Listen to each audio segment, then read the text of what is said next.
The land down under has never been easier to reach.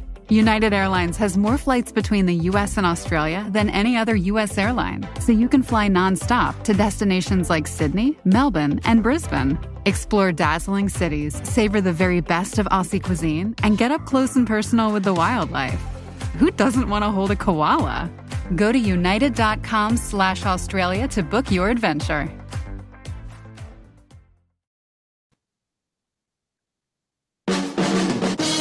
Gator Framework Studio in Music City.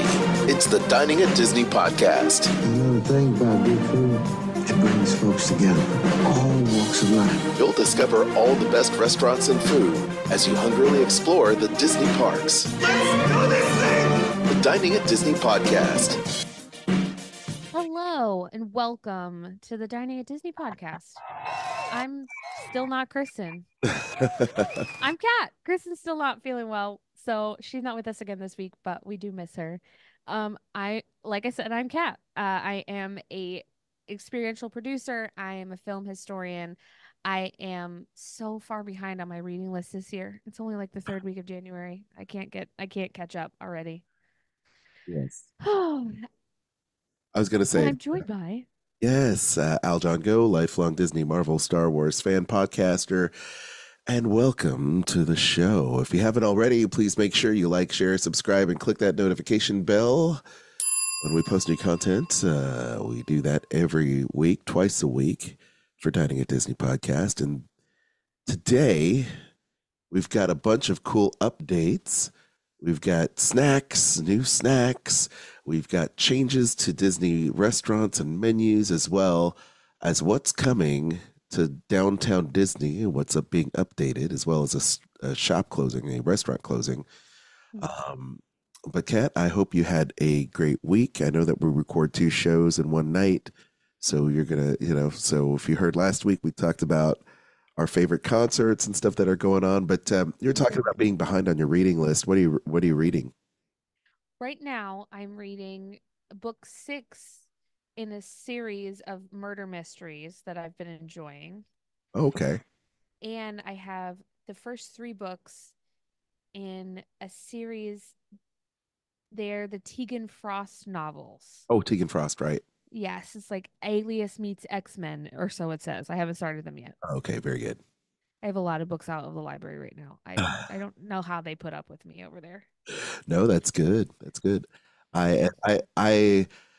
I'd like to say I read a lot, but I actually do Audible because I have a pretty long commute day in and day out. And I recently finished Patrick Stewart's biography in his own voice, which I loved.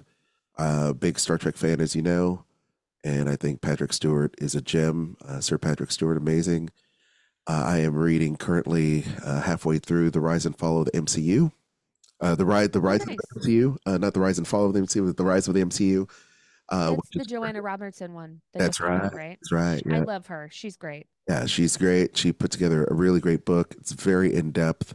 A lot of behind the scenes stories about the power struggles within Marvel and the different forces at work. What movies get greenlit. Behind the scenes of Kevin Feige and the story group and visual effects department, et cetera, which is absolutely fascinating. I have been watching reaction videos in this rabbit hole that is YouTube of Avengers Endgame. Sure. And no matter how many times I watch it, I love experiencing and seeing the look and reactions on people's faces during key moments of the film. And to me, that is just it's such an amazing film.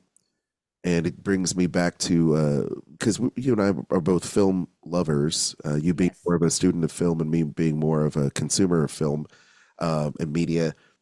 But it brings me back to the movies I love.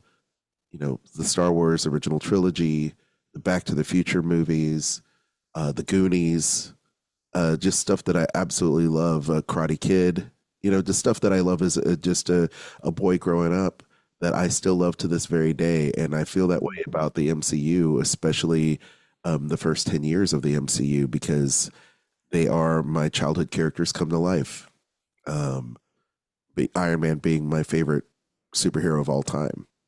And so seeing them react to that time and time again over the past couple of weeks, just kind of in the background as I watch it, just it brings it all back, and it's really great. And this book is really cool. When it comes down to it, it's really cool. But yeah, Audible. I'm a big fan of Audible, and like I said, I recently finished that, and I had also finished Dave Grohl's book Oh, recently. that was good. Melanie C's book is amazing. Of course, I talk about Spice Girls all the time. I'm a big fan of Spice Girls, so I read Mel B's book, Mel C's book, which is great. So Have you ventured into the Britney Spears? I haven't ventured into Britney Spears. I did read Phil Collins' book recently as well, uh, Yes. which is crazy because I'm a big '80s nerd and a huge Phil Collins fan, and it's just amazing how these talented people are just people. Oh And yeah. as a kid, and even now to this day, we put these people on a pedestal, modern day icons, idols, if you will. And I always knew that they were just regular people, but just the fact that sometimes they're just down on themselves or they sabotage their own success. Absolutely. Their own thoughts and stuff get in the way. It is what it is. But it for me, I can kind of look back and say, yes, this is a flawed individual, but I can still enjoy the art that they produce. And same goes for Patrick Stewart. I mean, Patrick Stewart is just a great actor, and Hmm. um, know that he is as revered as he is as an actor, Shakespearean actor, um, and the goat. Along with Sir Ian McKellen, I mean, they're just wonderful actors, and just to see that he is a flawed individual, he is human, just humanizes those people for me, and it's just a great read. So anyway, I encourage people Definitely. to seek out those books. They're really great, and the MCU book is just amazing. So Yeah. yeah, did you like that book? I loved it. I listened to Joanna's podcast over on Ringerverse, which I Okay, highly recommend if you haven't listened to it. She I and need to. And Mallory Yep, are amazing. They're so great. yeah. So when I heard that she was like writing a book, I was like, excuse me, Los Angeles Public Library, put that on your list of things to buy right now. I need it. Put me in line It's a, immediately. it's a big book. It's big. It's big, but you know what? I mean, it covers the first 10 years of Marvel Studios and beyond, and you know It's in what? depth. They do some great interviews and it's good. I really enjoyed it. Yeah, Being people who are like involved in the news of what's going on and have been involved in the news and what's going on for like the past 10 years, seeing things that we weren't like immediately privy to, even in a past sense, is so fascinating to me, especially in like looking at future filmmaking by looking at past filmmaking. yeah. You have to, yeah. And it also shines a light on the development process because there are Yeah. times and times that they've been trying to bring these franchises to film, and it took forever to get Guardians of the Galaxy made. It took forever to get Luke Cage made which was a series, a movie, then a TV show, and just the way it all went down. It's just fascinating. And another book you need to get. I did Mm. get my copy of Dave Bossert's book, Nightmare Before Christmas, celebrating now Yes. 35 years of A Nightmare Before Christmas. And it is an amazing book. Disney Editions put it out. If you're a big fan of A Nightmare Before Christmas, please go out there, seek it out. Use our Amazon link for Dining at Disney to pick it up. It's a great coffee table book. It's just an amazing love letter to fans that are big fans of Tim Burton and A Nightmare Before Christmas and all the great filmmakers um, that were involved in making this groundbreaking stop motion animated film. It's just great. Exactly. So please check Exactly. that out. All right, so we're talking about news and food, of course, as we do every week, as we kind of settle in. And Yes. there's some big news about a closing over there at Disney's Boardwalk. What's going on with Big River? Yeah. So Big River Grill, which I had never eaten there before. I've walked past it about 1,005 times. As of January 21st, which was this past week, they will no longer be operating. They are closed now permanently, and something new will probably be going into that space over there on the boardwalk. They're doing a lot of work on the boardwalk. We've been talking about it for months. The cake bake shop, Blue Ribbon Corn Dogs is coming. I'm sure there's only going to be more as the rooms over there are refurbished for DVC. They've got a lot to do to get this place back up to its glory. And I think slowly phasing out the old things and working in new things, with the exception of Jelly Rolls, obviously, because that's an institution. Yeah. It's going to do them a world of good. Yes. Yeah, I think so too. It's as they say, it's a little long in the tooth. Mm. It's in definite need of a makeover. And Big River Grill and Brewing Works has been around as I guess as a chain restaurant for many years, and we have a Big River Grill, or had a Big River Grill in Nashville downtown for a while, and you can tell it's been a while since I've been downtown. I try to stay away from it unless my band is performing and I'm playing there or I'm entertaining people. I try to stay away from downtown because there's so much tourism going on in Nashville. Of course. Nashville. But Big River, they have great microbrews there. The cheesecake is absolutely wonderful. Their nachos are tremendous. And it's been maybe 3 years since I've been there. I was there. I was there with Kristen and Bubba and Taylor with our kids a few years ago, right as Nashville was reopening from the pandemic. And so Right. it's been a few years.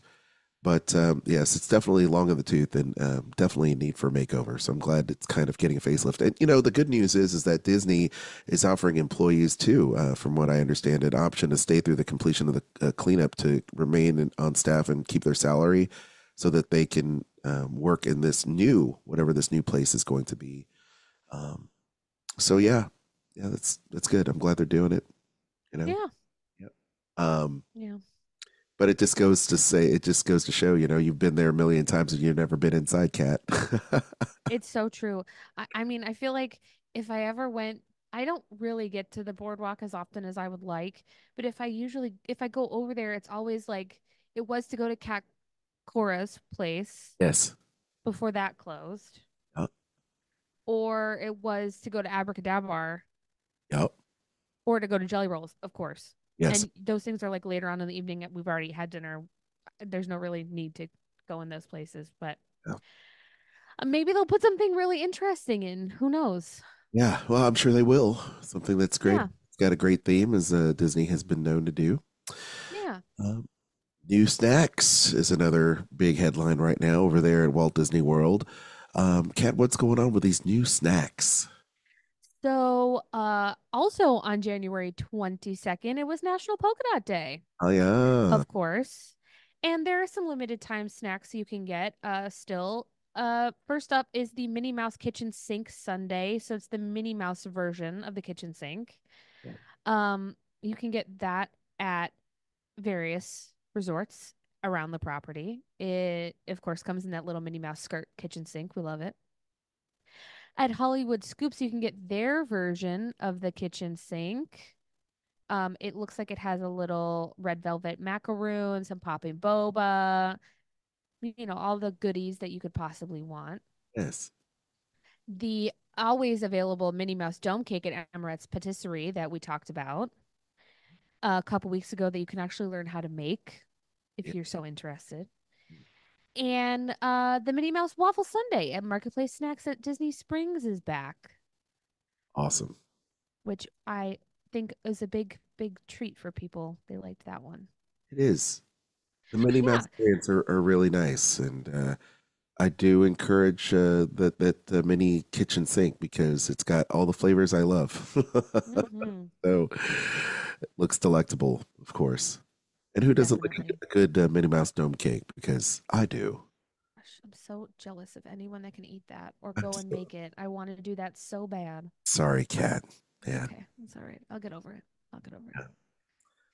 Well, Well, go ahead. Go ahead. no, I was just gonna say there's some other menu updates we can talk about. Um, Lots of things happening because of obviously the Valentine's Day and also Black History Month that's coming up. But over at Baseline Tap House, they've removed the coffee rub ribeye beef puff. It's Oh. probably for the best. That sounds suspicious. Um, at Catalina Eddie's, they've removed the frozen rum berry lemonade. Over at Animal Kingdom, they have added a s'mores churro at Tamu Tamu Refreshments. I like that idea. Yes. And at Terra Treats, they've added a s'mores dessert pizza. I like the s'mores action here. It's good. Hello. Sounds good to me. At Disney Springs, at Polite Pig, they've added a barbecue au gratin. At Amorette's, they've removed the strawberry and hazelnut crepes. What else? Sunshine Churros also has that s'mores churro. Yeah. We talked about that already. I'm just going through these looking for the new stuff because if you listen to the Valentine's Foodie Guide episode, a lot of this stuff is on the Valentine's Foodie Guide True. episode. It's true. It's pretty lengthy, so go back in the archive and check that out if you haven't. Yes, it's wonderful. Olivia's at Old Key West has added a buttermilk fried chicken strips dish. Okay. That sounds good. Yes. Over at Disneyland, Smoke Jumpers has added a raspberry cheesecake shake. Ooh. Delicious. The Blue Bayou has added King's Icebox cake and chocolate Basque cheesecake. Wow, that sounds great to me. Yeah. Yeah. Coca-Cola Refreshment Corner has removed the Chili Verde Firefly chips and added a chili cheese potato dog. Aljon, have you seen this potato dog? I haven't. We're having an earthquake literally right now. Oh my. Anyway, the potato dog is a hot dog inside of a baked potato and it's got like flaming hot Cheetos on top of it. Oh, that sounds amazing. It's ridiculous. I love it. Awesome. Ugh. Over at Pim's Test Kitchen, they have added a Fuzzy Logic. I believe that's a beer. I'm gonna say yes. Okay. Cozy Cone added a Seaborn Tangerine Margarita. Ooh. And a banana split churro that I think we already talked about, but either way, it still sounds delicious. Yes. Hollywood Lounge has added a desert pear vodka sour. Whoa. Yeah. Like that. Yeah. All this stuff we've already talked about. A Lunar New Year is still ongoing, so a lot of this stuff is for Lunar New Year over at Disneyland. Yeah. I think that's It's most about of it. Yeah. Yeah. I think that's So about there's lots happening. Well, I like it. And Yeah. it's great. Yeah, go back in the show archive and check out the Lunar New Year episode. Also the Valentine's Day episode, and of course our Soulful episode from just a few days ago. And get to check out everything that's going on for Black History Month. That's tons of great food going on and events going on at both Disneyland and Walt Disney World Resort. Yes. Dig it. Yes, absolutely. So, Kristen would normally be here telling you all about what's going on for the Disney travel deal for this week. And once again, I'll just reiterate, if you're just now tuning into the show and checking out Dining at Disney, you may not know that Kristen is an amazing travel and vacation planner. She's been doing this now for over 15 years and sending people on their merry way, saving money along the way, and navigating through the difficult task, which is planning a Disney or Universal vacation or any cruise line for that matter.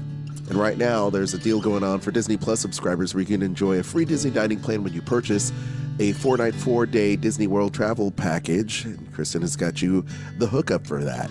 That includes also options for Park Hopper. And if you extend your stay past 4 days, you even get more value with a Disney dining plan for free. It's amazing. Of course, a Disney dining plan, not only does it allow you to have flexibility with the food actually part of the deal, which saves you a ton of money, but it's also accepted in over 200 participating dining locations, which is nearly every place in the Disney parks and in resorts, as well as some at downtown, or Disney Springs, almost at downtown Disney. How dare I? Anyway, a lot of great deals that are going to be taking place. So if you can book anywhere from the Disney Deluxe Villas or the Deluxe Resorts, Moderate, or even the Value Resorts, you can get tremendous savings with the Disney Dining Plan. And of course, that is good for stays from July 1st through September 30th of this year. So please take advantage of it. And it makes sense. Chances are, if you're listening to this show, you're already a Disney Plus subscriber. So all you have to do is prove that you are a Disney Plus subscriber to take advantage of this deal. And of course, for that and all kinds of great deals when it comes to Disney vacations here stateside, Disneyland, Walt Disney World. You want to check out Star Wars Galaxy's Edge or Avengers Campus, or check out the brand new Disney Cruise Line ships that are going on, the Disney Treasure, which is accepting bookings right now, or of course Universal and Nintendo World. You can definitely check that out as well. I encourage you to check that out. I'd love to check that out myself. Please email Kristen with her experience, and she'll save you time and money and aggravation and send you on your merry way to the best vacation ever. So email her at themeparksandcruises@gmail.com, themeparksandcruises@gmail.com, and let her know that you heard about it right here on Dining at Disney. Yeah. It's almost like I do this for a living. It's wonderful. Woohoo. All right. Hey, Kat, there is updates going on there at Downtown Disney. This time it's Downtown Disney for real. Yeah, Downtown Disney for real over there at Disneyland Resort. Just tell us all about it. No, I already talked enough. You tell us about it. Oh, for heaven's sake, I just talked about the travel deal. Was not expecting it. So here are the latest going on. They've got the first look at Parkside Market, and Parkside Market looks absolutely amazing. It's basically they're continuing on this evolution of the Downtown Disney District, and I love this makeover. Parkside Market has got a diverse group of culinary concepts from Levy's Restaurants, and Levy's is one of Disney's dining partners, opening up themed restaurants across Walt Disney World and Disneyland resorts, and it'll bring Soul Sister into this Parkside Market, which is a fast casual modern eatery that will serve Korean forward menu options like the bibimbap, which I love, the Korean rice bowls. They also have another restaurant called Sip and Sonder, serving lattes, fresh treats, frozen drinks, and Caribbean-inspired bites. They also have Gigi's Chicken Shop with chicken sandwiches, salads, classic dinner table sides, and a second-story bar with great views of the district to sip signature craft cocktails and mocktails paired with tantalizing appetizers. And this Parkside Market is pretty cool. It seems to me like almost like an arcade or dining court that has a bunch of little mini restaurants inside, which is something that we have here in Nashville, and I know you have over there in LA. Definitely. Basically it's almost like a co-op, Mm-hmm. They have a bunch of different restaurants under one roof where people can kind of gather and eat in different kind of places. But I'm down with Soul Sister. I love Korean food. I'm a big fan. I've had to trim my red meat consumption over the past few months, but I do love me some beef bulgogi. I love it. Mm-hmm. As you know, Kat, you probably have it too, because it's something that doesn't have gluten in it. So yeah, I love Korean food so much. Love it. You're a kimchi girl, right? Oh, I love kimchi in any form. Radish, cabbage, green onion. You take your pick. I'm in. Yeah. The rice bowls are great. Bibimbap is bibimbap. I said bibimbap, but it's bibimbap. It's just wonderful. And yeah, so I guess there's going to be a lot of it, and it's a nice open concept, very clean, a lot of seating for everybody in a central bar. I think it's going to be great. I agree. Yeah.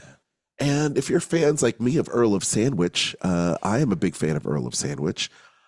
They've got an all-new 2-story location, and we've been talking about this on the show now for several months about Earl of Sandwich, a 2-story location over there at Downtown Disney District with a quick service Earl of Sandwich shop on the ground level and a table service gastropub upstairs. So they're kicking it up another notch.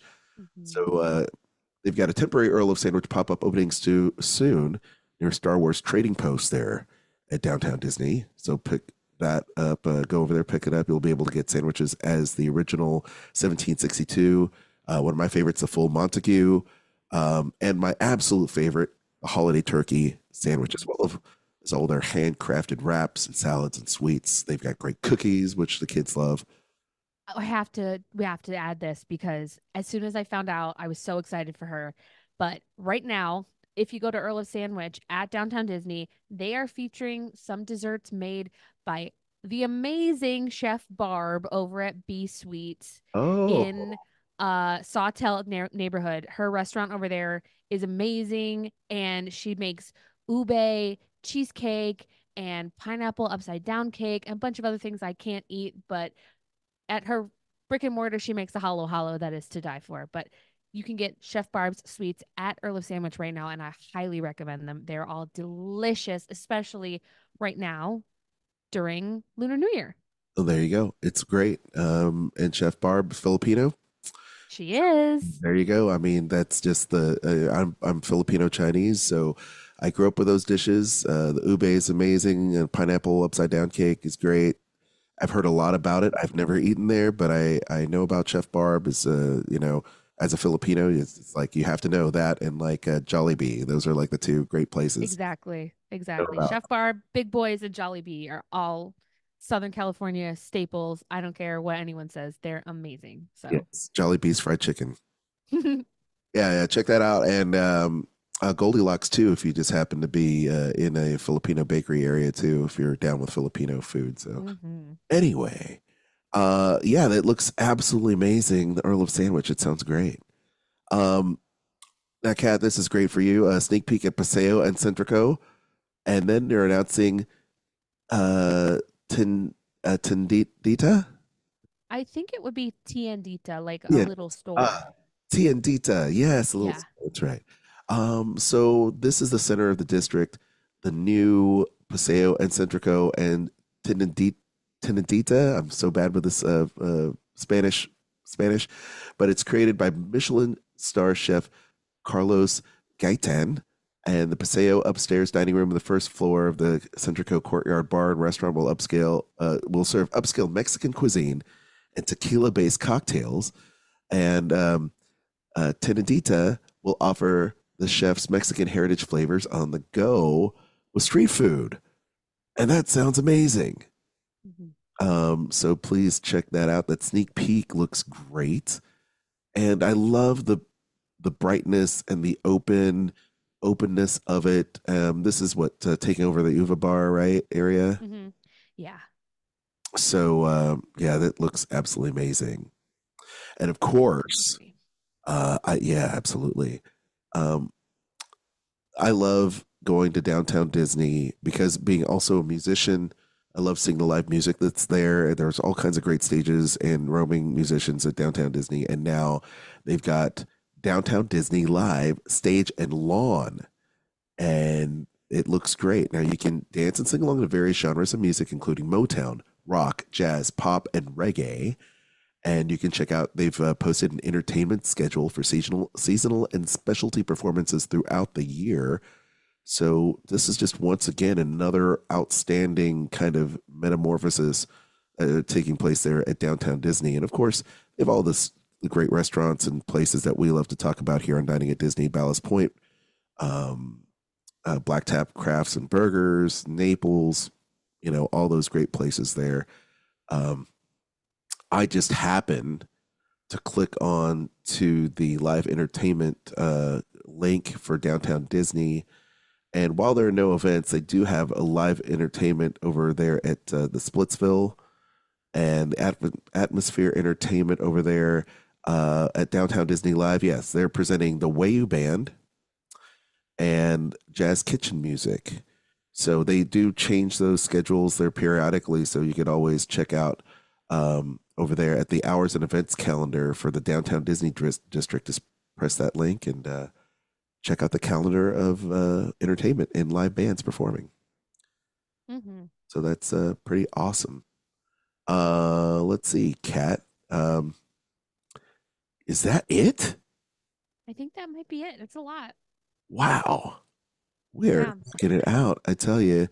I think that I mean, I don't know what it means for as far as park expansion, but I'm really excited to see where this all goes and like what happens, because the building that's going to house the Din Tai Fung is like almost complete. And now that Tortilla Joe's is going away, I'm sure they'll replace that building with something. Yep. So I'm just interested to see where it's all going. I think it's really great. Yeah, it's happening in phases. And for me, the concept art for Downtown Disney as it links up to various points in the park and how it will connect to the expansion of the Disneyland Resort looks like they are just churning out every single square foot of that resort into some awesome themed restaurant or shop or future park expansion attraction. I mean, Yeah. it's literally taken every single space and are making something out of it. I mean, and once again, I mean, it's not like Walt Disney World where it's pretty expansive, right? Yeah. I mean, they have an entire, city there at Walt Disney World Resort where they can just build and expand and do all their things. But the Disneyland Resort is very finite. There's not a whole lot of space. The city of Anaheim is growing around the Walt Disney or the Disneyland Resort. So what else can you do but just kind of churn every single square foot into something that is awesome and meaningful and well themed, right? Mm-hmm. Definitely. So, well, I mean, you're the experiential producer, so you can take a look at all this stuff and go, wow, I can see all the puzzle pieces come together, right? In your mind. Yeah, I mean, Disney's always so hush hush when they talk about like what they're trying to do over there, um, on stuff that's like not already announced. But I'm interested to see like if they continue down this path of updating and expanding. The only next logical viable step is to then work on expanding the footprints of those theme parks. And they've had a couple of like preliminary things go out where it was like weird footprint layout, taking up more of that like backstage space and pathways over things and across things. And I think I'm not a master planner by any means, but I think that the science behind the usage of space and how they like map out their square footage, it's like its own science in itself. I think it's really cool because they have to get the most money per square inch over there. They're locked into that space in Anaheim. And the Anaheim City Council, bless their cotton socks, are not always the most, flexible or ball playing group. I understand that they have their own agenda and things they need to preserve, and that's totally fine. But, the puzzle pieces and finding a way to fit them together is like one of the most interesting and gratifying parts of the industry in my opinion as a nerd. So It's it's creative. cool. Yeah, it's creativity. It's that planning. And I think what they're doing with Downtown Disney is that they're building up.